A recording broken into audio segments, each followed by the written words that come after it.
expansion sa mga activities sa light service formation ng Dugukan ay kailangan ito ng ating mga spiritual expansion din.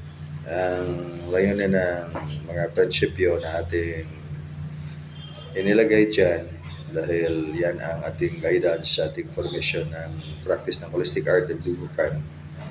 The expansion of spiritual consciousness. At napakahalaga yan dahil itong mga divine mission ngayon ay hindi ito madali na itagumpay pag wala tayong wisdom nito kung paano ito gagawin, at lalo na pag hindi pa nagkakaisa o nagkakaisa ang lahat ng mga kapatiran sa mga gawaing kailangan natin na itagumpay sa panahon ito. So, expansion of the spiritual consciousness, yan siya na pinaka-basic nating gagawin. I-expand mo natin itong ating spiritual consciousness para magkaroon tayo ng spiritual awareness na mas tumindi pa ang ating spiritual awareness na maintindihan natin kung ano ang kalagahan ng mga bagay at anong klaseng mga bagay na kailangan natin gagawin upang ating ma-implementar. Yan ang ating tinignan sa panahon ngayon dahil sa gawaing iyan, nangangahulugan yan ng ating lifestyle natin yan na tinignan natin kung ano ang mga nararapat na gagawin dahil hindi lang importante kundi napakahalaga niyan. Essential yan, higit pa kaysa importante. So, ang tema ay The Holistic Art of Dugukan. Ito ang ating samahan, Holistic Art of Dugukan. Yung revelation ng Supreme Super Light Angels ay napakahalaga para sa sangkatauhan. Hindi lang dito sa ating bansa, sa ating komunidad, saan tayo nakatira, kundi sa buong planeta. Napakahalaga yan na lesson sa pagkabuuan dahil ang pinag-usapan dyan ay ang kondisyon ng kalagayan ng isang katauhan kung paano maka-ascend o makaakyat sa mas mataas na antas ng dimensyon ng buhay na nangangahulugan din mas mataas na antas ng katotohanan. Napakaraming mga antas itong katotohanan hanggang sa marating ng isang tao ang pinakadulo o hantungan ng kanyang mga kahulugan ng buhay dito sa mundo. At bago pa yan marating ng tao sa paniniwala o hindi man sa paniniwala, sa kalaman o sa karunungan, magaganap ang maraming mga bagay sa mundo. At yan dahilan na ang divine guidance o banal na patnubay ng taas ay hindi yan mawala sa mga kasaysayan ng panahon, sa may mabasa man tayo o walang mabasa, sa mga lahat ng mga kasaysayan sa panahon. Hindi nawala ang presensya ng banal na patnubay ng kataas-taasan. Sa panahon pa na hindi pa isinilang ang Christianity, may banal na ng patnubay ang kataas-taasan. Kaya iba't ibang mga pangalan na ang ating matunghayan na mga pangalan sa paniniwala na pinaniwalaan natin, yan ang pangalan ng Diyos na Ama sa Langit. Yan ang pangalan ng kataas-taasan. Ito rin ang dahilan na napakaraming mga pangalan na sa iba't ibang mga kultura sa buong mundo, hindi na natin yan na may pagkait sa ating pagkaunawa na napakaraming mga pangalan na gamit sa mga paniniwala dahil iba't iba ang mga lengguwahe o wika sa buong mundo at iba't ibang mga kultura. Ngunit ang banal na patnubay ay nandiyan na yan sa sinaunang panahon hanggang ngayon at sa darating na mga panahon. Lalo na sa panahon ngayon na ang pangangailangan ng tao ay kailangan ngayon ay mabigyan tuon o matugunan ng tao kung ano ang kanyang tunay na pangangailangan upang maihanda din ang kanyang sarili sa panahon na may malaking mga pagsubok ang buhay sa mundo. Hindi maiwasan yan dahil ang mundo mismo sa kalikasan ay nangangahulugang palakasin niya ang kanyang mismong sariling mga enerhiya o kapangyarihan. At makita natin sa mangyayari sa ating mga kapaligiran. Ganito lang ang ating sitwasyon sa ating pagganap at dinala itong banal na patnubay ng taas na hindi madaling maintindihan ang maraming mga tema na gusto sana nating ipalabas at ma-share natin sa ating mga kapatiran para magamit din nila. Ngunit ito ay may kaugnayan sa mga katuruan ng banal na guro na hindi madaling maintindihan pag hindi natin sundin ang pamaraan. Dahil ang mga katuruan ay mystical order formation. Ang ibig sabihin ng mystical order formation, mga katuruan yan na inner ang kanyang kalagayan. Pag sabihin inner ay another term for the spiritual na mga bagay at hindi bagay. So, dito man tayo sa mga kaalaman at tayo ay marunong, lahat ay walang masasabi nating taong walang kaalaman. Lahat ng tao ngayon ay may kaalaman. Lalo na ngayon, nandito tayo ngayon sa information age na napakatindi ang mga kaalaman ngayon. So, sa bagong panahon, mas lalo pang tumindi ang mga kaalaman ng lahat. Kaya itong ating kailangan ngayon upang masabayan ang frequency nito, hindi tayo magpahuli sa panahon. Ang kailangan natin ngayon, maski sa mga fundamental, ay matutunan natin ang mga fundamental sa mga katuruan na tinatawag mystical order formation. Ito bang mga katuruan na pinapractice sa sinaunang mga tao? Sabihin mo natin ang mga sinaunang mga tao ay primitive. Ang mga tao ay primitive. Hindi lahat. Dahil kasama sa mga tao ang mga higher beings na hindi primitive. Hindi na nila nakilala yan dahil nasa sila sa pundasyon na banal na patnubay. Yung mga higher beings nasa pundasyon ng banal na patnubay, divine guidance. Kaya inaangat nila ang kaalaman ng tao. So, hindi sila nahahanay sa mga primitive na mga kaalaman dahil ang kaalaman at karunungan nandyan sa kanila. Kaya may mga bagay na kailangan na i-discover sa lahat upang magtagumpay na makapasok sa kanyang kaharian. I'm talking about kaharian na makapasok sa mataas na antas ng realidad ng buhay.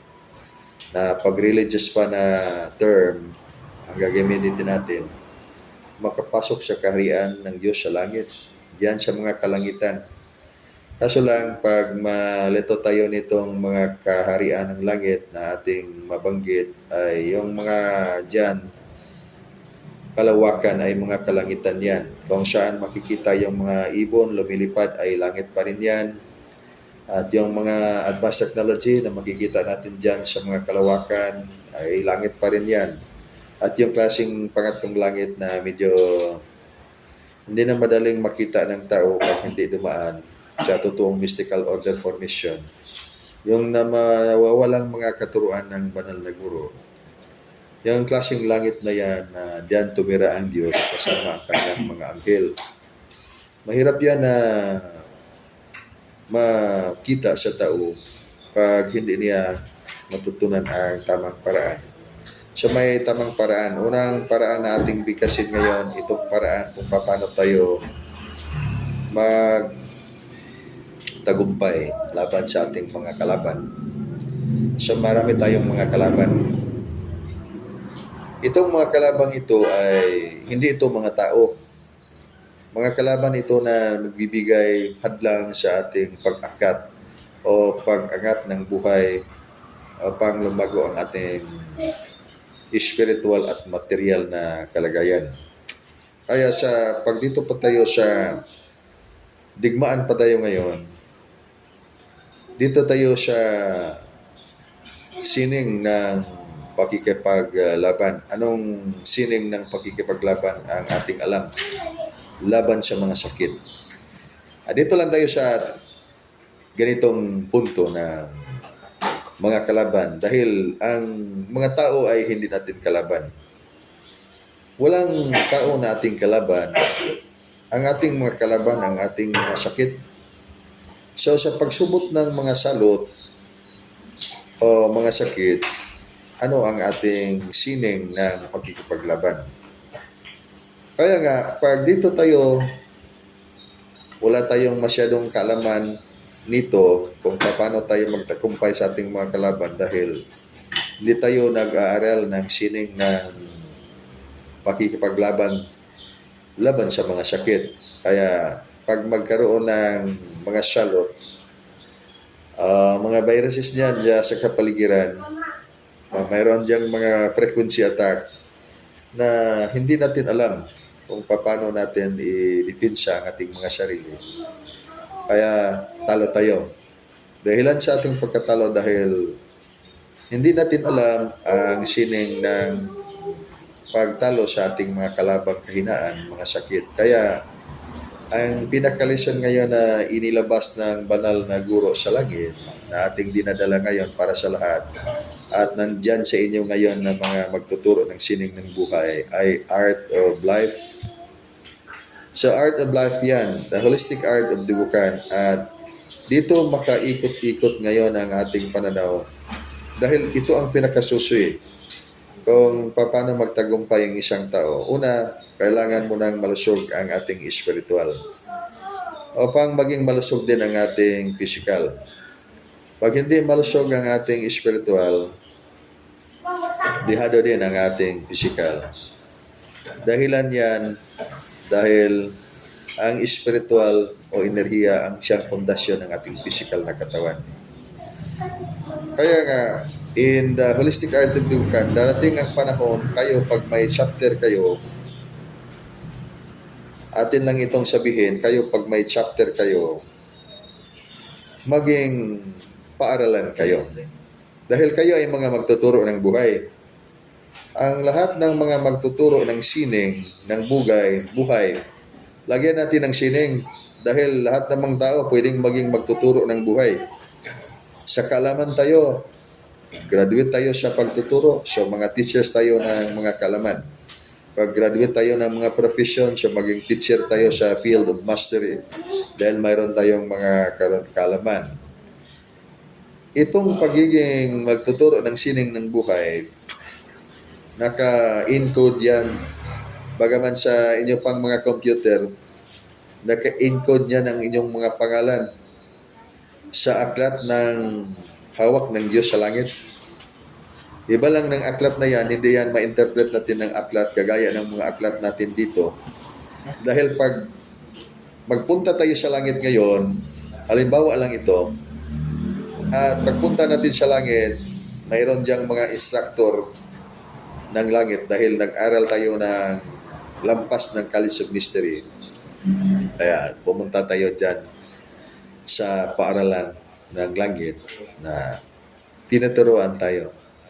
Ngunit iba ang ating pagbabasa. Hindi tayo magbasa ng mga aklat ng hawak natin. Kagaya ba ngayon ng cellphone, magbasa pa ba kayo ng aklat na mayroon bang cellphone? Mas madali pa. So, ibig sabihin, ang paraan ng ating pamumuhay iiba sa paraan ng pamumuhay ng mga higher beings sa mga kalangitan. Ganon din ang ating pagkatuto o pagsikap na matututo tayo sa mga kaalaman. Sa dito, pag magbasa tayo upang matututo sa mga kaalaman, okay, sikapin natin magbasa, mag-aral upang matutunan natin. Ngunit pumunta tayo ngayon, halimbawa lang sa ating mga conscious astral travel, yan yung dahilan, mayroon tayong release ng mga divine formula, star formula ng Advanced Spiritual Study Beyond the College of Mystery para ating maintindihan, iba ang pamaraan sa pamumuhay ng mga higher beings at iba din ang pamamaraan sa pag-aaral sa mga mystical order formation. Dahil hindi kayo magbasa ng mga aklat na hawak niyo sa inyong mga kamay. Pangkabuuan na yan. Pag sabihin ninyo na magbasa kayo ng kasaysayan ng mga planeta, kasaysayan ng mga bituin, kasaysayan ng mga mundo, pati kasaysayan ng mga kosmos, ngayon ang ating maintindihan, dahil ito man tayo sa kaalaman na umiikot sa siyensya ng ating mga natutunan dito sa mundo, ngunit sa labas ng mundong ito, maraming mga kosmos. Kaya, napakaraming mga kosmos, ang kaalaman ay hindi natin masusukat. Ngunit, pag sabihin lang natin nga ito ng lahat ng pinakamataas na kaalaman ng tao, dito na lang tayo. The game is over. Ibig sabihin, wala nang higit pa na tataas kaysa mga kaalaman na yan. So, that's actually the game is over. Ngunit, ang tanong ngayon, pag nitong darating na panahon na ang mga pagsubok ng buhay ay apat ang pinakadahilan ng pagsubok ng buhay na ang tao ba ay pwedeng magtagumpay, manaig ba siya sa mga pagsubok na kanyang matagpuan dito sa o maranasan dito sa mundo na ating ginagalawan ngayon. Sa salot, isa yung tanong. Salot ha? So ang salot ay pwedeng maging kahit anong klaseng resultang mga sakit dahil may salot. Sa mga chemical, biochemical poisons of mass destruction, napakatindi niyan na pagsubok ng buhay. So ano ang ating pwedeng gagawin? Mayroon ba tayong sining ng buhay? Sining ng pakikipaglaban sa mga klaseng mga salot na yan na hindi man tao ang ating kalaban.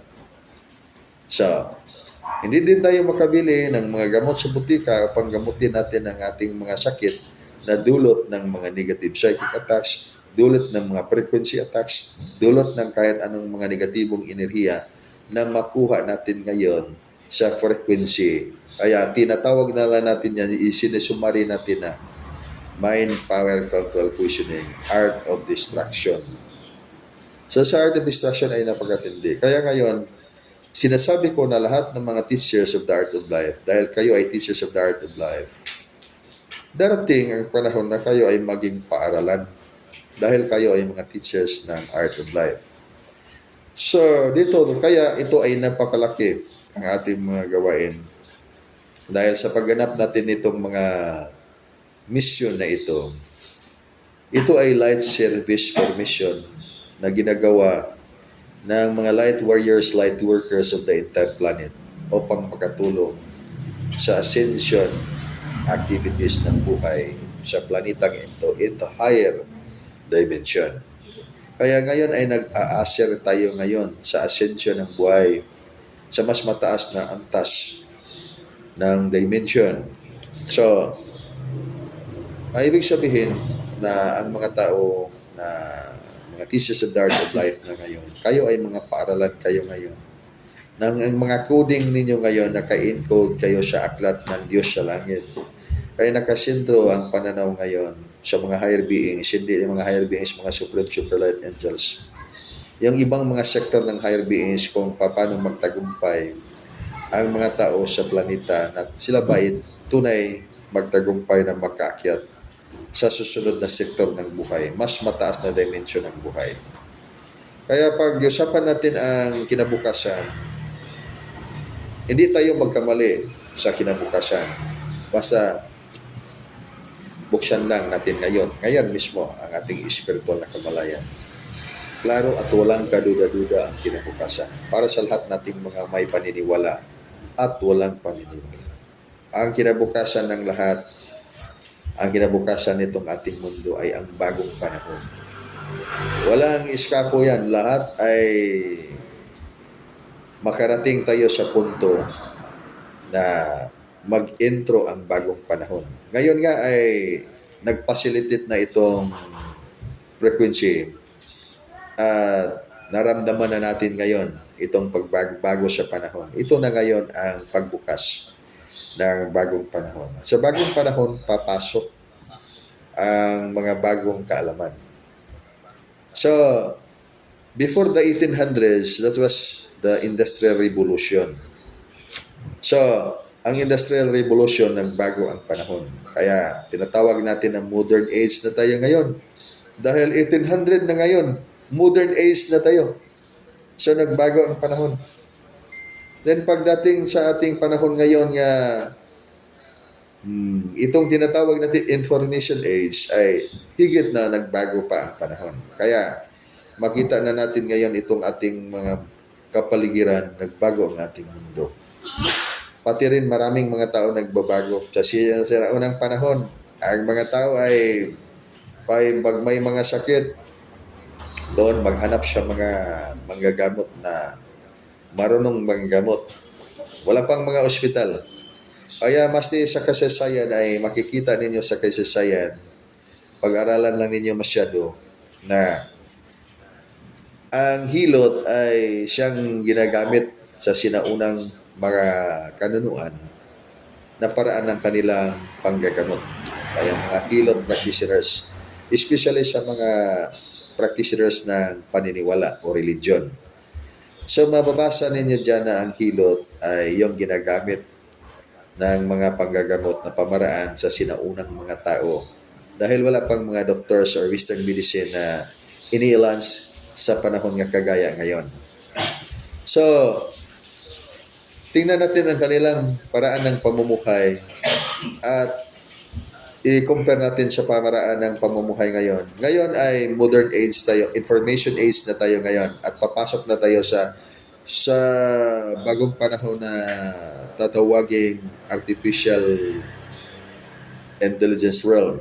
So, yan ang bagong panahon na ating i-describe lang na super advanced technology. Dahil super advanced technology, kaya nga pag science ang ating pag-usapan ngayon, when it comes to the mystical order formation and esoteric teaching on the opposite formation or dito ba sa art of life, anong siyensya ang ating natutunan ngayon? Nakaabot ba tayo sa ating siyensya na maski 10% ng mga kaalaman compared sa mga hindi inilabas ng mga siyensya ngayon dahil itinago? At kung bakit yan itago ang mga kaalaman na yan? Dahil kailangan sa kapangyarihan. So, ang tao ngayon ay naghanap ng kaligtasan. Isa lang ang tanong sa ating sarili. Paano ba tayo maligtas laban sa mga salot na gawa ng frequency? Pag hindi pa natin yan nabasa sa ating mga aklat, sa pagsikapan natin na maghanap tayo ng karagdagang mga aklat, na hindi yan labag sa karunungan at hindi yan labag yan sa kaalaman.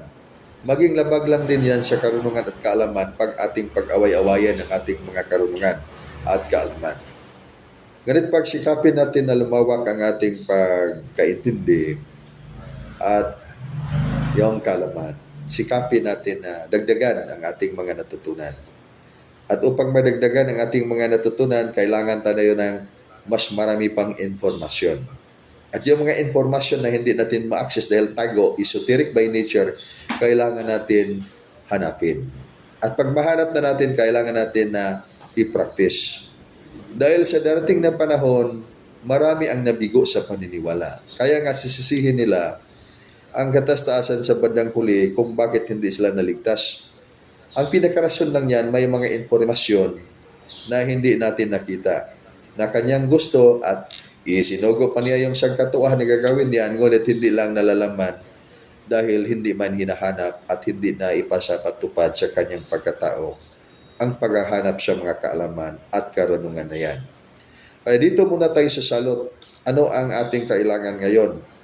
Ngayon, pag nag-practice tayo ng matinding method ng mystical order formation or spiritual practice, na matinding spiritual practice, hindi matablan ng mga sandata, hindi matablan ng mga bala, hindi matablan ng mga kahit anong mga bladed weapons, hindi masaktan ng mga kahit anong mga kasandata ng kalaban. Ngunit, patay tayo sa mga ibang pamaraan.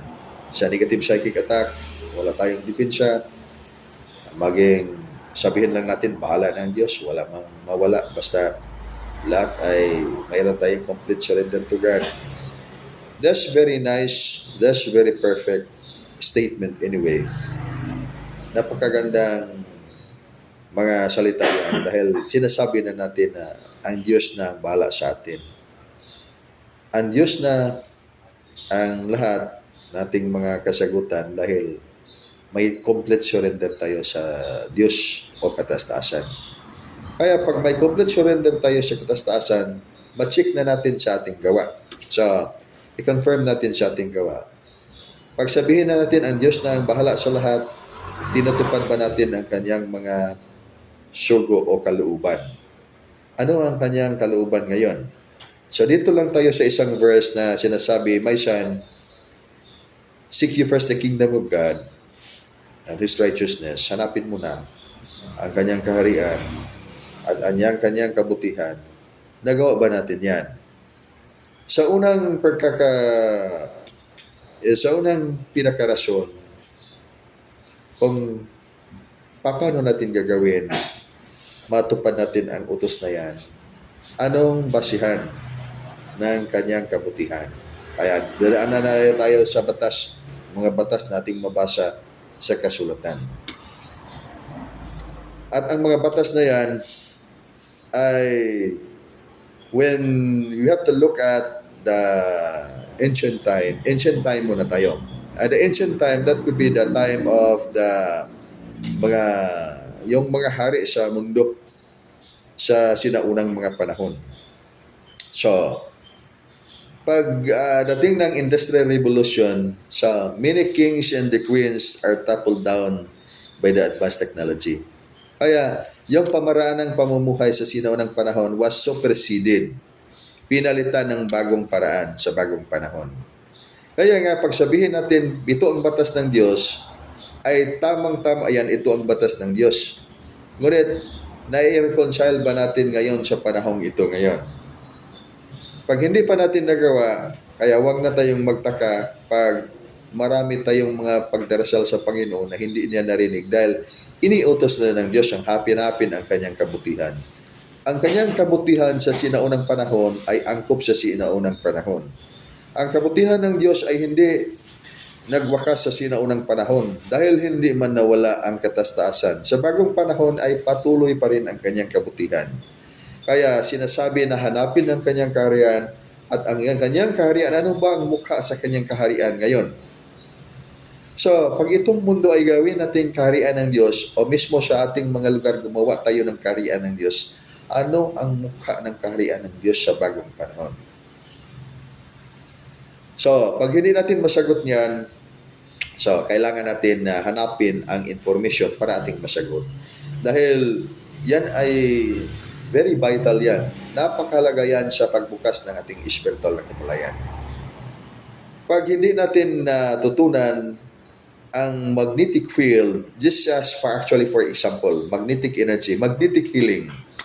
So, ang sinaunang mga tao, mga ancestors, way back, tingnan lang natin ang kasaysayan sa sinaunang mga Bible characters na hindi pa sa Bagong Testamento. Sa una pang mga kapanahunan, walang doktor na kagaya ngayon. So, ang sinaunang panahon ay mga hilot lang. Pag may manganak, okay, ang hilot ang tumulong magpalabas sa bata. Pag may mapiang o may pilay o may mga sakit-sakit, ang hilot lang. Kaya itong hilot, napakalawak ang kalaman ng hilot dahil nandyan na lahat niyang pamaraan sa natural healing. So, ang pamaraan na yan, included in the package of the natural healing in the hilot system ay yung ang gamit ng mga halamang gamot. Okay, halamang gamot, ginagamit yan. At hanggang ngayon ay tumindi pa ang mga kaalaman ng halamang gamot sa mga taong nandyan sa field of the mastery sa mga halamang gamot. Kaya, ang magnetic healing ay hindi lang ngayon yan ginagamit. Sa sinaunang panahon, Ginagamit yan, itinuturo yan ng mga mystical order formation. Yung mga banal na mga guro. So, ang mga tao could be in the ancient time primitive, ngunit may mga taong higher beings na sumama sa sangkatauhan upang ituro sa kanila ang mga kalaman na kanilang kailangan para magkaroon ng art of survival, magkaroon ng sining ng buhay at sining ng pagtagumpay. Dahil palaging may sining ng pagkawasak. Tinuturuan ang tao kung paano umangat sa mas mataas na antas ng realidad, higher na dimension. Kaya ngayon ay umabot na tayo sa dimension ito. Higher, mas mataas ng dimension ito. Hindi lang natin sundin ang data ng karamihan na sinasabi na ito ay third dimension, light workers of the planet talking about ascension of life, the higher dimension, and this planet is entering into the higher dimension, fourth dimensional frequency, fifth dimensional frequency. Ibang data yan. Dahil mas malalim at mas matinding pagkapaliwanagan ang kailangan yan. Ngunit dito tayo, gawin natin pinakasimple. Ang dimension natin ngayon sa kalaman ay mas mataas sa sinaunang dimension. Kaya pag nandito na tayo ngayon sa bagong panahon at balikan natin ang dimension sa nakaraan at tingnan natin ang kalaman ng tao, ang kaalaman ng tao ay primitive compared to the knowledge o sa mga kaalaman, ikumpara natin sa bagong panahon ngayon. Ngunit may sinaunang mga tao na hindi primitive dahil sumama sila sa sangkatauhan upang sila yung magtuturo sa mga banal na aral upang matutunan ng mga tao. Kagaya ngayon ba, sabihin natin, itong ating bansa, bago pa naging Pilipinas, dahil bago man lang tayong naging Pilipinas, ang bansang ito, hindi pa ginawang Pilipinas o Las Islas Pilipinas, by the year 1500, the 1900, or the 1800 during the Spanish time, ay marami ng mga banal na mga magtuturo. Hindi lang alam ng mga tao. Kaya nga hindi alam ng mga kasaysayan natin ngayon dahil hindi yan natala sa manuscript. Anong mga katuruan na yan? So, pag bagay tayo sa kasaysayan, hindi natin mahanap yan sa kasaysayan na ating mabasa sa mga kasulatan sa panahon ngayon. Ngunit, ang ebidensya sa kanilang mga katuruan ay hindi nawawala. Kaya ang tawag sa katuruan yan, mystical order formation. Kaya pag sabihin natin, itong katuruan na yan, galing ito sa aming banal na guro. Galing ito sa aming master. Ngayon, anong taon? 1900. Anong taon? 1800. So, anong taon? 2000. So, galing sa panahon na yan. Ang tanong, saan ba galing ang mga katuruan na yan? Balikan natin sa panahon ni Lapu-Lapu dito sa ating bansa. So si Lapu-Lapu ay marunong sa sining ng pagkikipaglaban, gamit ang alho, gamit ang kampilan, gamit ang lahat ng kasing uring ng mga bagay na pwedeng gamitin niyang sandata sa pagkikipaglaban. Then sabihin natin ito ay katuruan ito ni Lapu-Lapu. Hindi na ito mapalitan dahil ito ay ang katuruan ni Lapu-Lapu. Ang tanong, saan ba nagsimula ang katuruan na yan? At by the year 1000, sino ba ang mga panahong taong yan o sino ang mga nagtuturo sa mga kaalaman at karunungan na yan? So, ibig sabihin, ang makikita natin dito, ang mga katuruan na hindi binanggit sa kasaysayan, ngunit nakikita natin sa mga ganap na gawa ng mga tao. At sino-sinong mga tao na yan? Okay, may alam tayo niyan. At kayo may alam din. At yung mga taong karamihan ay may alam. Ngunit hindi tiningnan ngayon sa kasaysayan sa bagong panahon. Kaya nakalimutan ang mga kasaysayan ng mga mystical order formation dahil walang nagsulat. Ngunit ang mga kanilang mga ligasiya ay nandyan pa. At hindi yan nagsimula sa panahon na sila ay isinilang. Hindi yan nagwakas sa panahon na tayo ay natututo. Bakit hindi man yan nagsimula sa panahon na yan at matapos sa panahon na ang mga tao ay matututo? Dahil ang katuruan ng mystical order formation ay walang simula at walang wakas. Yan ang pinakamahalaga. Kailangan natin maintindihan. Ang kaalaman ay may simula, may wakas, may alpha and may omega ang lahat ng mga kaalaman. Huwag kayong malito, huwag maligaw sa ating tema. Lahat ng mga kaalaman may alpha and omega. Kaya pag sinasabi ni Jesucristo, I am the beginning and the ending, I am the first and the last, that's because that refers to that teaching na kanyang inilabas ukol o yun o ayon sa mga kaalaman. Ngunit, saan siya nanggaling? Nanggaling siya sa walang simula at sa walang wakas. Kaya, pagkatapos ng matapos ang katapusan, magsimula na naman ang bagong panahon. Kaya hindi na tayo maaring bumalik pa sa Industrial Revolution. Dahil pag bumalik tayo, maski bumalik tayo 1960s o 1980s, 19 na yan, 1990s o 2000, at gamit natin ang ating mga camera, analog, then ang camera natin ngayon, cellphone natin ngayon, yung cellphone niyo plus touchscreen, and then babalik tayo sa panahon ng ating cellphone ay malaki pa, parang ayon sa sinaunang panahon, yung mga television set ay gawa pa ng kahoy, at ngayon ay flat screen na. Yung mga television ninyo ngayon, pwede nang ipasok sa inyong mga pocket o sa mga bulsa. So malayo na, hindi na mahirap nang bumalik sa nakaraang panahon dahil tapos na yon. Kagaya ngayon, pag kayo ngayon nandyan kayo sa College of Mystery, din bumalik ba kayo sa, sabihin niya, dahil ito ay spiritual division ito. Kaya pag makita ninyo, ang spiritual division ng Dugukan ay may klaro yung apelyido na 172.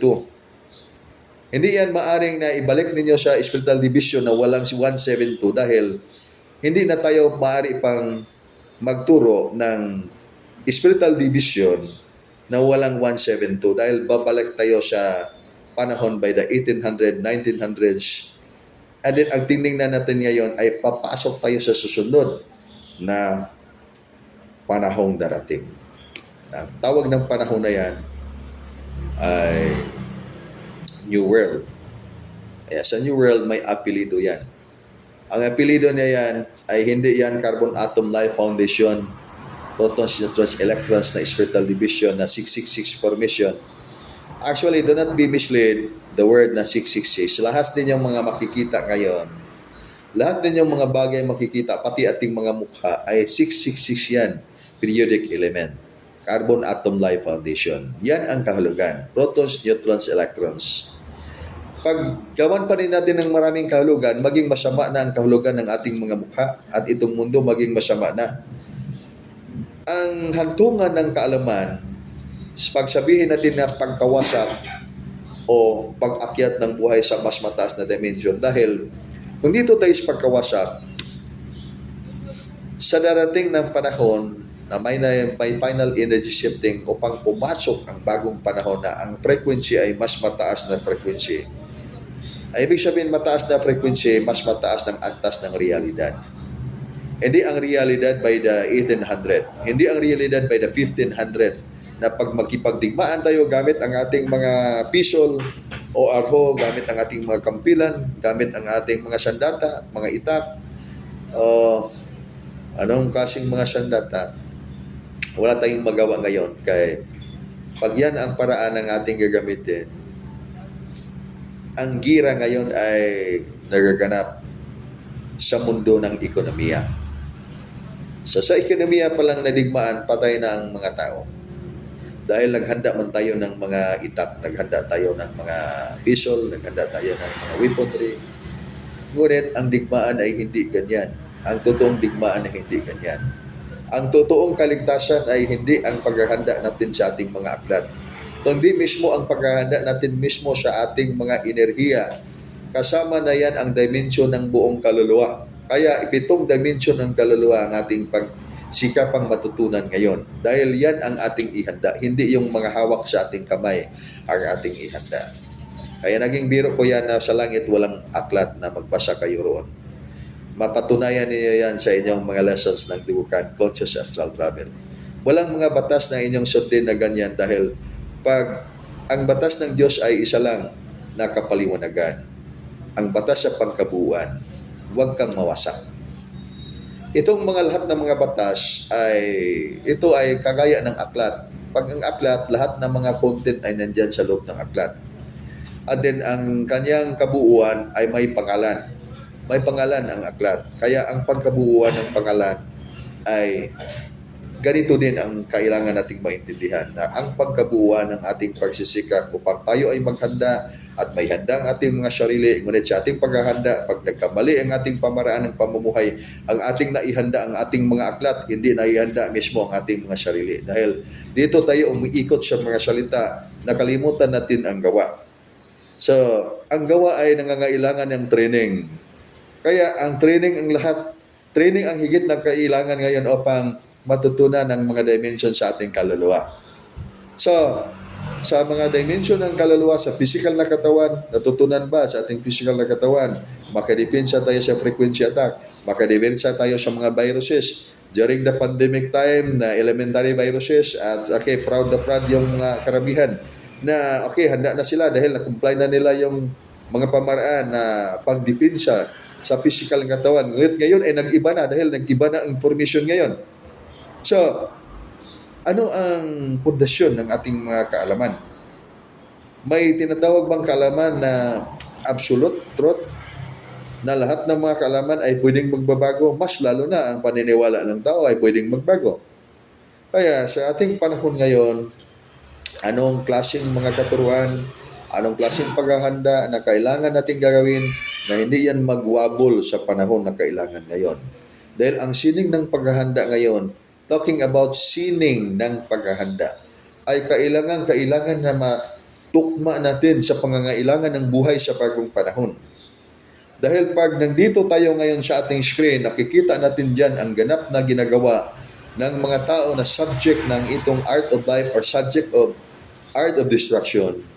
Ang hantungan sa mga kaalaman, pag hindi makaabot sa frequency, hindi yan makapasok sa kanyang kaharian. Maski pa anong sabihin natin. Dahil hindi man naabot sa gawa ng ating mismong dimension ng mga kaluluwa.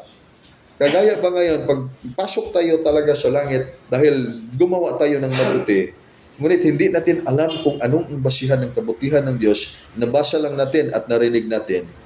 Kaya, hindi pa natin matutukoy na tukma ba ang ating paniniwala dyan. At hindi ba tayo nagkamali? Kaya ngayon, sikapin natin na hindi natin i-contradict ang ating mga nabasa. Hindi natin i-contradict ang ating mga paniniwala. Suportahan lang natin ang ating paniniwala upang maging may katotohanan. Upang ang ating tunay na maihanda ang ating mismong mga sarili. Hindi ang ating mga gamit. Tingnan ninyo ang ating mga gamit ngayon. Pag ngayon ako ay sa dubukan, magtuturo ako sa inyo ngayon na itong inyong mga gamit ngayon, itong mga cellphone, blessingan natin ngayon. Ihanda ninyo lahat mga gamit ninyo. Pati mga pira ay blessingan natin. Pati lahat mga gamit, blessingan natin para maging mga talisman, maging amulets, maging pangdepensa ninyo. Handang-handa ang ating mga gamit. Ngunit ang tanong ngayon, ang ating mga sarili ay nahanda ba? Parang nabaligtad natin. Mas lalong inihanda natin ang ating mga gamit kaysa ating mga sarili. Ang kailangang paghahanda ngayon sa ating mga sarili, 7 dimensions of the soul. Hindi lang body, mind, soul, and the spirit. 7 dimensions of the soul. Yan ang kailangang paghahanda ngayon. Kaya ang higit na kailangan ngayon ay yung paraan ng ating pamumuhay, paraan ng ating mga gawa sa ating paniniwala upang masuporta natin ang ating mga paniniwala. Hindi tayo mabigo sa ating pagdarasal araw-araw at na-comply na natin yan ang ating mga ginagawa. Dahil sa ating paniniwala, nagbunga ng maganda ang ating paniniwala, palagi tayo nag-arasal araw-araw, hindi tayo napagod, ay napakaganda na yung ating mga ginagawa. Suportahan natin ng mga katotohanan na angkop dahil yan ang karagdagan at mas malalim na kahulugan sa kanyang kabutihan. Matutunan natin yung magnetic energy. Sa simula, mayroon tayong mga gamit na nandito ang Diyos sa ating mga sarili. Dahil nagawa tayo, nag-fasting tayo, hindi tayo kumakain siya, hindi tayo tinablan ng ulcer. At nag-survive tayo na 3 araw, 5 araw, 7 araw, maski 1 taon na Pag fasting ay hindi tayo namatay. Ngunit, hindi pa tayo conscious kung anong enerhiya nag-workout sa ating katawan.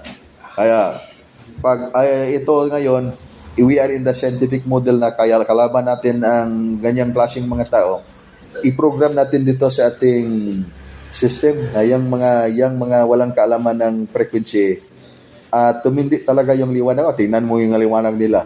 Ang liwanag nila from, sabihin natin, 1 foot, naging 12 feet na, kalayo ang kanilang liwanag. So, masyadong tumindi yung liwanag. From 10% na kaabot na ng 90% to 100%. Kaya, isakum natin ng frequency na, yung frequency na yan, ay sabihin natin, frequency na yan ay 100% yan. So, lagyan natin 110% frequency. Saan natin ilabas? Ipadaan natin sa kanyang paniniwala. Okay. Then, pagtapos nandiyan yung paniniwala, isakom natin. Hindi siya makatransform sa kanyang sarili. So, ano ang hantungan ng kaalaman at karunungan? Ang hantungan ng kaalaman ay dalawang direksyon. Pagkawasak o buhay. Sa pagkawasak ay dahilan niya na hindi naabot ang frequency kailangan na matransform ang kanyang physical na katawan into higher version rather than only carbon atom life foundation or 666 periodic element. Kaya iyon, pag idaan mo sa kasaysayan, sa kasulatan, sa pahayag, mayroong sinasabi diyan na lubong manunukob or dragon na yung marka ng 666. Ang ibig sabihin yan, pag ma-inject or nandyan yan sa iyong katawan, pigilan ang lahat ng mga informations of your advanced spiritual function na makagalaw upang mabuksan ang iyong elemental body foundations upang magkaroon ka ng transformation into advanced elemental body formation or foundation. Pag hindi ka maka-activate dahil nandyan sa iyo yung control ng frequency from the wave of the opposite force, nakatatak dyan sa iyong physical na katawan at hindi mo mabura o matanggal yan. So, ano ibig sabihin? Ang hantungan ng iyong kaalaman o maski paniniwala man ay pagkawasak. Dahil darating ang panahon mawasakin sa Diyos mismo sa langit ang lahat ng mga program ng pagkawasak dahil hindi angkop, dahil magbago na naman ang panahon. So, ang ibig sabihin ngayon, matindi ang pangangailangan ngayon sa ating mga paniniwala. Kaya tayo ay hindi natin i-contradict ang lahat nating paniniwala. Palakasin lang ating paniniwala ngayon.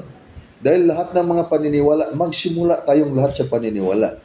And then sa paniniwala natin, lagyan natin ng pagbukas sa ating spiritual kamalayan sa pamagitan ng pagbukas ng ating mga information sa advanced spiritual functions at una nang magbukas ang ating internal energy. Ang internal energy ay medyo mababa siya kaysa vital force.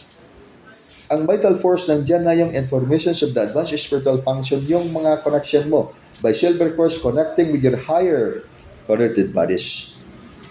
So, ano yung higher bodies mo? Ang higher bodies are the precise office of your guardian angel and the spiritual master. Higher body mo yan pa rin yan.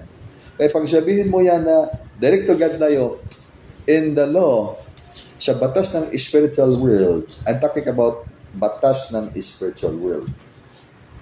Maghanap kayo ng ebidensya, go to the lessons of the conscious astral travel at the precise office governing star formations fallacy of the Olympic stars. That's actually the beyond Calypso mystery. So, itong physical na katawan, ang higher connected bodies ay napakahalaga. So, sa higher connected bodies mo ay kailangan mong mabuksan mga information sa information na yan upang magbukas ang iyong mga vital forces sa physical na katawan na mas matindi kaysa internal energy. Ang internal energy, that's energy comes from the bone basically. Transmitted through the networks of your joints, and then when you yawn or stretch your joints, you can express your internal energy. Kaya dito ay kaalaman yan. Gather yan. Ibig sabihin, pag sabihin natin magnetic energy, that's the very foundation. That's the very basic actually. Diyan tayo mag-umpisa. Ang hilot pag magkasabay ang magnetic energy, ayan, tumindi ang puwersa ng hilot. Ayan ang gamit sa sinaunang panahon. Kaya kailan nagsimula ang hilot, ay sa sinaunang panahon yan. Ngayon, ginawa natin ng sistema at kahit sinong tao pwede magagawa ng sistema upang maturo. So kaya kayo nga, wherever you go, saan kayo, maging paaralan kayo. Kaya simulan ko yan pagsabi, always my intention in this formation, kasi formula itong ginagampanan. Kayo ay mga missionary kayo ngayon ng banal na guro sa taas sa langit. Pag 1800 pa tayo ngayon, sasabihin natin, dahil yan yung pagsabi sa ating Supreme Master sa langit, okay, mag-mission kayo, maglakaw kayo doon sa mga lugar-lugar, magagamot kayo doon without expecting something in return. Applicable yan, 1800, 1900, and then 2000, and late 2000, early 2000, parang hindi na applicable masyado. Then, ngayon, sa panahon ngayon, na ano ngayon, 2026 na ngayon, iba na ang model kayo. Dahil pag punta kayo diyon, mag-mission kayo ngayon, maghanap kayo ng mga tao para missionan ninyo, iwanan ninyo inyong mga pamilya. Pag uwi ninyo, magalit inyong mga pamilya dahil wala ng pira, at then pati mga anak ay mapabayaan, hindi mapaaral, at wala ng pagsisikap sa material dahil sinisikap ang lahat ng buong kalagayan at spiritual na formation at nalimutan ang mahalagang mga bagay. Kaya tinignan yan ng banal na guro sa langit dahil pinapacilitate itong lahat. Hindi man madali sa isang tao na magmisyon, na maglakaw ka sa kabukiran, maglakaw ka doon, magmisyon ka. Kaya pagdating mo ay walang-wala. Okay lang yung mga marami na marunong talaga sila na gumanap sa kanilang mga misyon. At then pagdating nila, nagampanan pa rin nila ang kanilang mga pangangailangan sa pamilya. Ngunit iba ang panahon ngayon. Ang panahon ngayon, pag yan ang iyong gagawin, hindi mo mabalansi ang iyong sarili. Hindi mo mabalansi mismo ang iyong buhay. Kaya binago ang format ayon sa pangangailangan ng panahon. Ang pangangailangan ng tao ngayon, kailangan ng tao ngayon ang sining ng pagtagumpay. So ano ang sining ng pagtagumpay? Anong klaseng format ng kailangan gagawin ng tao na hindi lang siya nagtrabaho, at the same time, nag-comply siya sa kanyang pangangailangan sa kaluluwa. Kaya, pag maging guro kayo ng buhay, mayroon kayong direksyon. Ang direksyon ninyo, mayroon kayong profesyon, at mayroon kayong vocation. Sa vocation, gumawa tayo ng 3 gawain. So, na ano ang tatlong gawain na yan? So, do divine healing, do spiritual counseling, magtuturo kayo ng art of life. 3 lang. Hindi, wag na natin masyadong paramihin. Dahil masyadong marami, kagaya yan ng masyadong maraming batas. And then sa napakaraming batas, maski isa, medyo mahirapan tayong sundin kahit isang batas. Dahil sa napakaraming batas. You just imagine, the 613 laws of the Israelites. 613 mga batas ng Diyos sa panahon, sa kasaysayan na yan. Napakaraming mga batas. Ngunit pagtuparin ang lahat ng mga batas, maski sa 100 batas lang yan, madali bang matupad ng tao? Ngayon, tingnan natin 10 Commandments. Ang 10 Commandments, that is taken from the 613 laws of God. So, 10 na lang ang kailangang sundin ng mga tao. Sa 10 utos na yan, hindi pa nga i-comply ng isang tao ang 10 utos ng Diyos. Paano pa i-comply ang utos na 600 ka mga batas, more than 600 ka mga batas ng Diyos? Kaya, sa bagong panahon ngayon, kailangan natin maintindihan na sa napakaraming mga batas, anong mga batas na kailangan natin ngayon upang pwede nating pagsama-samahin ang lahat ng mga batas at walang batas na ating kalaban. At hindi dahil tayo masasakop, dahil hindi man tayo tinuturuan na magpasakop tayo sa mga kalaban. Ang tinuturuan lang tayo ngayon ng ating banal na guro na mahalin tayo sa ating mga kalaban, hindi magpasakop sa ating mga kalaban. Kaya this very beautiful thing to say when you study the scriptures and the words of God. You would say, if you are very skeptical or if you are analytical, and then especially when you are going to make a comparative study of the religious teaching and occult teaching, occult science teaching, paranormal na mga lessons, and then you would realize na napakaraming mga bagay kailangan natin na i-adjust sa ating mga natutunan upang maisagawa natin sa ating pagkatao. At yan na yung kahulugan sa ating pagkatao. Ngayon sa katuruan natin ngayon, bagong panahon na tayo ngayon. Huwag kayong mahuli sa panahon. Upang sa hantungan ng ating mga kaalaman, ang hantungan ng ating kaalaman ay hindi pagkawasak, kundi buhay na walang hanggan. Totoong buhay na walang hanggan. You just imagine, araw-araw ay nagdasal tayo araw-araw. Nagserbisyo tayo, nagdasal araw-araw. Ngunit sa bandang huli, hindi tayo maka-eskapo sa 666 formation. Ano ang 666 formation? Hindi lang frequency attack. Lahat ng pamaraan na upang hindi mabuksan ang iyong spiritual na kamalayan. Lahat ng mga pamaraan upang hindi mabuksan ang iyong spiritual na kamalayan. Pati na rin nandyan kasama na yung mga pagkain.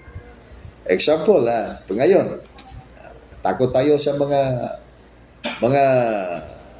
underground movement ng itong mga conspiracy theory, for example, na baka ito ay hindi gamot, basta mamatay tayo nito. That's actually because this is the common thing happened in the world. So, takot tayo. Ngunit, araw-araw man tayong kumain.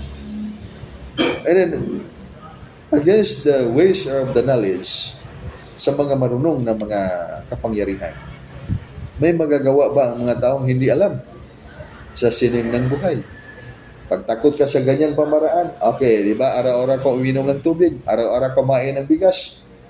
Bakit hindi man natin ilagay dyan sa mga molecules ng mga pagkain ang kailangang mga conductor sa katawan upang magkaroon ng transmitter formation, conductor dyan sa katawan, makontrol ang mga tao sa frequency na yan.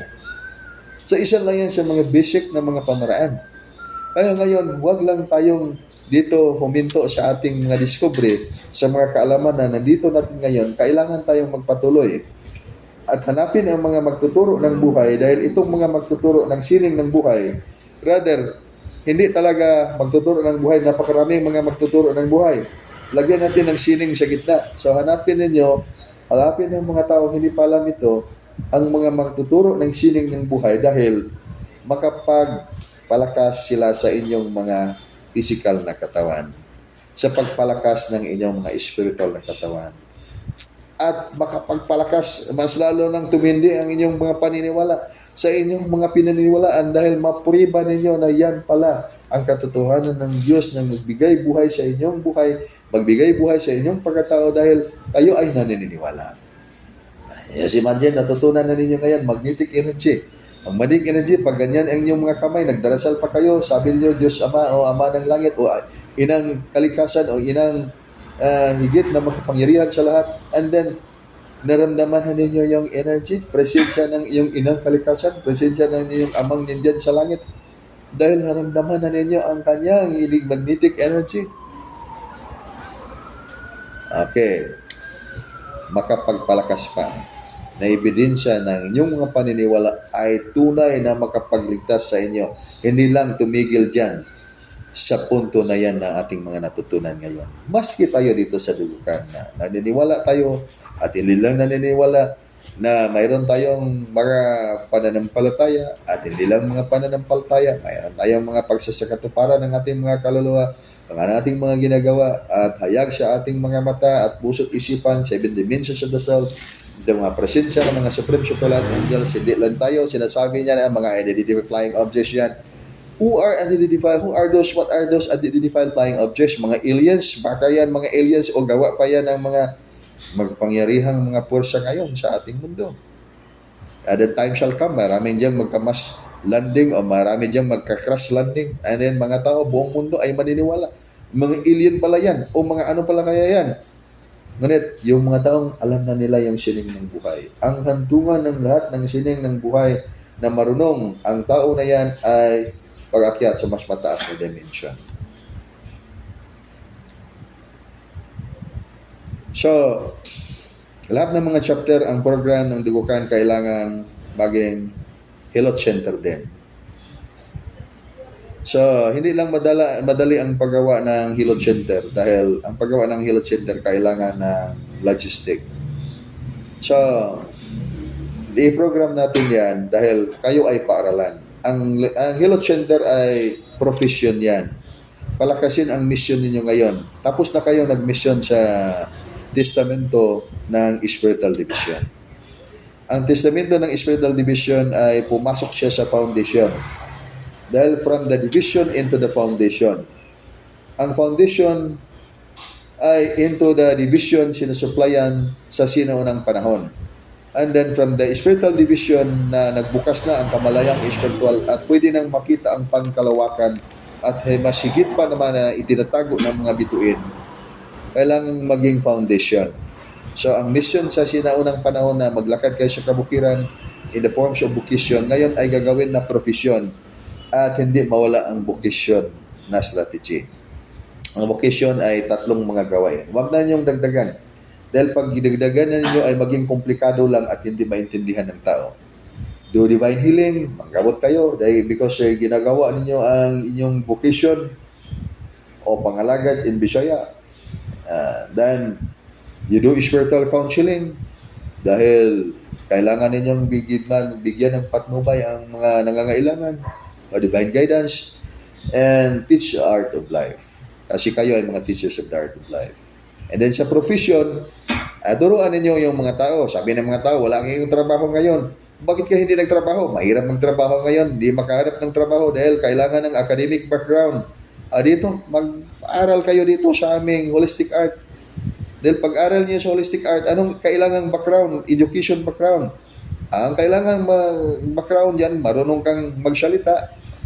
Pag tanungin ka anong pangalan mo, may alam ka ng kaalaman kahit kundi dahil walang kaunti na kaalaman baski hindi pa tayo nag-aral sa mga academy. Kaya nga magsimula tayo dito. Okay, mayroon tayong training center sa Hilot. Ang ating Hilot diyan, ang main office natin maging academy yan. Bago natin gawin yung university. So ilagyan muna natin ang Pangamot Eskrima and Hilot Center Academy. So, academy na. Sa lahat ng mga Hilot Center natin dyan sa mga chapter ay maging academy. So, may academy tayo sa Hilot. Academy ay paaralan. At lahat ng mga chapter ay maging art of life formation. So, yan ang ating identity. At yan, pag magawa ninyo yan, ginagawa ninyo ang tungkulin ninyo na kayo yung nagdala ngayon ng liwanag ng banal na guro or inyong divine master dito sa lupa dahil ang inyong divine master ay nandun sa langit. Ang banal na divine master, ayan, double action na yan ha. Ang banal na divine master, ibig divine is banal. Kagaya ng inner core. Bakit ay tinatawag na inner core? Inner core, inner is inner, panloob. Core is panloob din. So, double action yan. Sabi na, redundant man yan. Kaya nga ito, magandang redundant na ito. Dahil ang banal sa banal ay nandyan sa langit. Kaya maghintay tayo ngayon kailan bumalik ang banal na guro. Huwag nang hintayin. Dahil ang banal na guro, pag gagawin mo itong aking sinasabi, nandyan na sa iyong pagkatao ngayon. Kaya ika na yung banal na guro, saan ka ngayon gumagawa sa iyong tungkulin. Kaya magpakabanal ka, buhan. Ididigipay mo ang totoong banal na guro nandyan sa langit. Sabihin natin, magbalik ang ating mga banal na guro, magbalik ang ating Panginoon, magbalik ang ating Supreme Master o Divine Master. Kailan ba bumalik ang Divine Master o banal na guro pag hindi ka maging master sa iyong sarili? Kaya huwag nang andayan ang mga banal na guro in the person of Yahweh, Krista, Buddha, and all the persons that you have known in your life, Rizal, o kasi sino pang mga banal na guro na ating mga natutunan na nalaman dahil walang magbalik pag hindi ka maging master sa iyong sarili.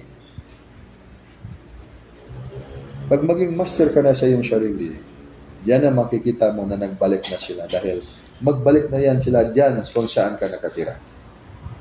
Pag bumalik pa yan, papasukin kaya niyo yan siya. Ako nga, nagpunta ako ilang grupo ng aking pinuntahan ng mga spiritual na grupo dahil magbisita lang for sake of curiosity. Hindi nga tayo makapasok. So, pag ang banal na guro bumalik dyan, di ba kayo papasukin pa rin nyo dyan? Hindi na magbalik ang banal na guro sa ganyang paraan pag hindi ma-master ang ating mismong mga sarili. Totoo yan. Sinasabi natin yan. Kaya nga si Kristo, pagbalik ni si Kristo, during the time, that's why history repeated itself and all the time repeating and repeating and repeating in the course of time. So, may kasaysayan si Kristo na parallel sa kasaysayan ni Horus Godmitras. So, Horus ay matagal yan during the time of Dara pa yan. The same story with Jesus Christ in the Anno Domini, year 4. Kaya ngayon, anong nangyari ni Kristo? Pagdating ni Kristo, 1,000 years before the birth of Jesus Christ, mayroon ng propesya ng Isis, may darating na Messiah na yung kapangyarihan ay lampas pa sa lahat ng mga hari sa buong mundo. Kaya inabangan ng mga may paniniwala. Inabangan. Ngunit pagdating anong nangyari? Ipinako sa cross. Dahil hindi makikilala ng sinumang tao. Kaya nga bisayaon pa yan, patalikdom man sila patubangon ng banal na guro. Besang unsa ang banal ninyo, gila-ila ang banal na guro. Paniniwala lang ang taong naniniwala na sila ay nakakilala. Ngunit pag hindi kayo maging makikilala ang inyong mismong sarili, hindi nyo na-master ang tunay ninyong pagkatao, hindi kayo makikilala sa tutunay o sa totoong banal na master o banal na guro. Kaya gawin mo na ang kanyang mga sugo. Ang sugo niya ngayon, maging guro kayo ng sining ng buhay.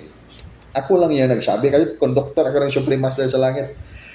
Asan ako magpunta, maski magpunta ako sa CR, sinamahan ako ng banal na guro ng mga naniniwala sa kahit anumang klaseng mga grupo o mga reliyon sa buong mundo ng may mystical order formation. Sabihin lang natin, may mystical order formation. Hindi kasali yung mga hindi mystical order formation. So, ibig sabihin, pag iutos ng Supreme Master na, okay, itong lesson na ito, ituro ito sa mga teachers ng Art of Life, ay teachers ng Art of Life ang ating turuan. Dahil, word for word tayo. Yung mga teacher ng life ay hindi lahat, dahil hindi man lahat ay teachers of the Art of Life. Kaya, masasabi ko sa inyo lahat ngayon na kayo ay mga teachers of the Art of Life tayo ngayon. At ang center na ipatayo natin, magtulong-tulungan ang lahat dahil yan ay utos yan ng banal na guro sa langit. Hindi na kayo mag-mission dati ng mga mission na maglakaw-lakad kayo sa mga kabukiran dahil karamihan ay natapos na yan at yung mga tao ay nagbago na ng mga katawan. Kaya ito nakakatawa ngayon. Sabi ng mga tao ay magbalik ang kanilang guro. Namatay na lang sila, hindi pa nagbalik ang guro. Dahil pag magbalik yung mga tinuturuan, walang dahilan na hindi din magbalik ang nagtuturo. So that's actually the method of the process of life's ascension in the higher dimension.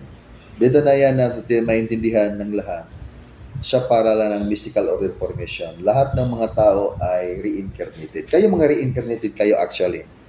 Huwag kayong magsabi ngayon lang kayo isinilang. That's the reason why na ang pinaka-reason ngayon na angkop siya sa katauhan, buong mundo ha, is activation of the informations of the advanced spiritual function.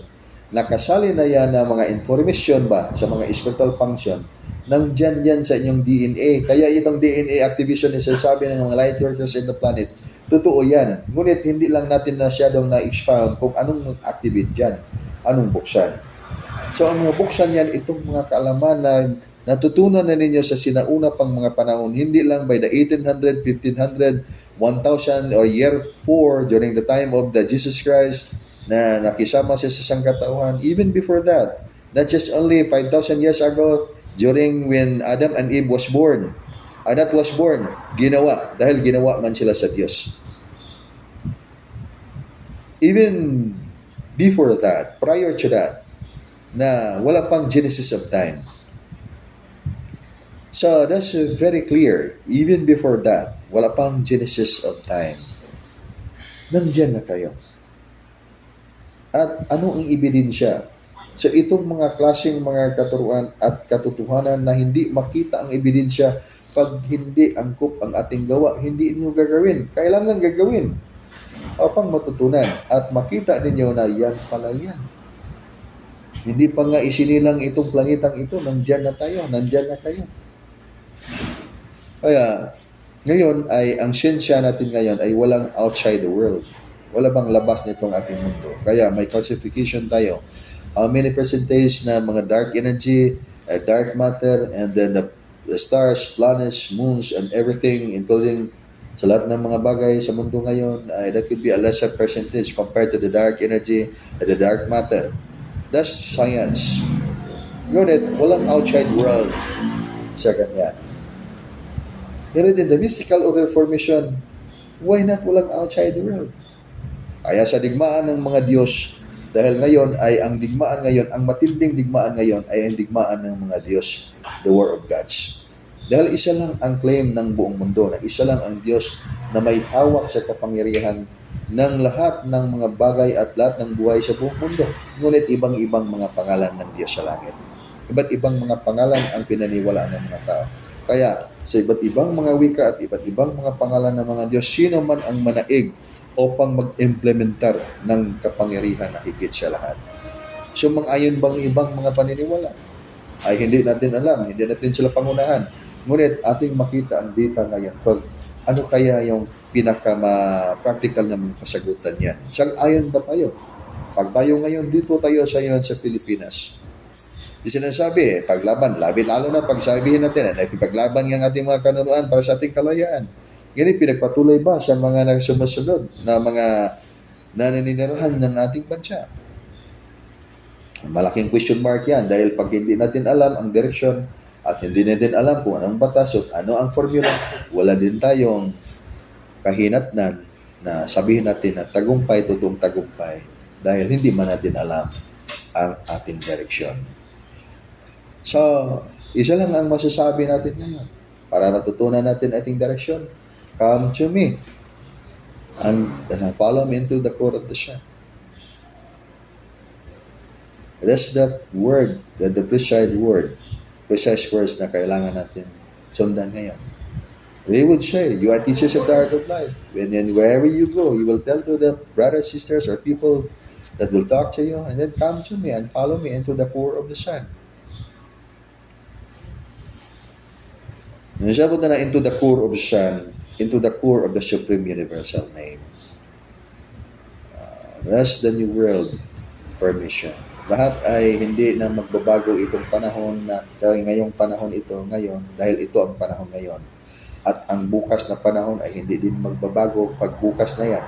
At kung ano ang ating pagkaintindi sa ngayon at ang bukas, pag nalito pa tayo dahil isa lang ang kahulugan, kulang pa ang ating mga information at kailangan pa tayo ngayon na mag-gather na more and more information dahil hindi yung tumigil sa pag-ikot ang mundo na ating ginagalawan ngayon at hindi din tumigil ang Diyos sa kanyang programa para sa sangkatauhan at ang layunin ng Diyos na makaakyat talaga sa tunay niyang kaharian, umangat ang dimension ng realidad ng lahat ng mga tao.